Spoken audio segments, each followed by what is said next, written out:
જો આજે આપણે ભેળ બનાવી રહ્યા છીએ તો આપ જોઈ શકો છો કે આપણે મમરા લીધા છે અને એમાં આપણે મોરી સેવ નાખી છે. મેં થોડી મિક્સ સેવ પણ તીખી રતલામી સેવ નાખી છે અને બીજી મોરી સેવ પણ મિક્સ કરી છે. તમે ફક્ત મોરી સેવ નાખી શકો છો અને મમરા આપણે મિક્સ કર્યા છે. ત્યારબાદ મેં આની અંદર મરચાં કટિંગ કર્યા છે. મરચાં આપણે ફ્રાય કરવાના છીએ અને અધકચરું જે લસણ છે એ લસણ આપણે ફ્રાય કરવાના છીએ. તો સૌથી પહેલાં આપણે લસણ ફ્રાય કરીશું.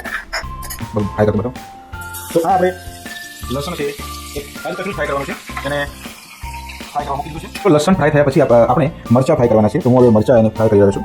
આપ જોઈ શકો છો થોડા દૂર રહેવાનું છે મરચાં ઉડે માટે. મિત્રો આ ચણાની દાળ છે. હવે આપણે ચણાની દાળને આપણે ફ્રાય કરવાના છીએ. આ જે ચણાની દાળ છે હવે ચણાની દાળને ફ્રાય કરવાના છે.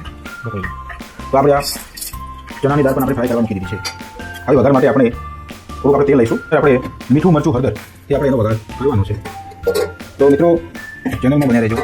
આપણે મીઠું મરચું હળદર તો એમાં આપણે સૌથી પહેલાં તો આપણે હળદર નાખીશું. ત્યારબાદ સ્વાદ અનુસાર આપણે મીઠું નાખીશું. થોડું આપણે મરચું નાખીશું અને આપણે એને આ વઘારને એ તમામ વસ્તુ જે છે એ આપણે આના અંદર આપણે ફ્રાય પેનમાં આપણે નાખી દેવાનું છે. જે તૈયાર આમાં નાખ્યું છે અને આપણો જે વઘાર છે એ આપણે આમાં હવે નાખવાના છે. બરાબર આપણે હવે એને મિક્સ કરી દઈશું.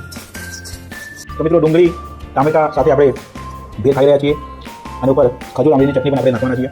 જોઈ શકો છો મિત્રો હવે આપણી ભેળ તૈયાર થઈ ગઈ છે. તો ચલો મિત્રો ખાવા માટે આવી જજો. અક્કીભાઈ બનાવી છે જોરદાર ભેળ.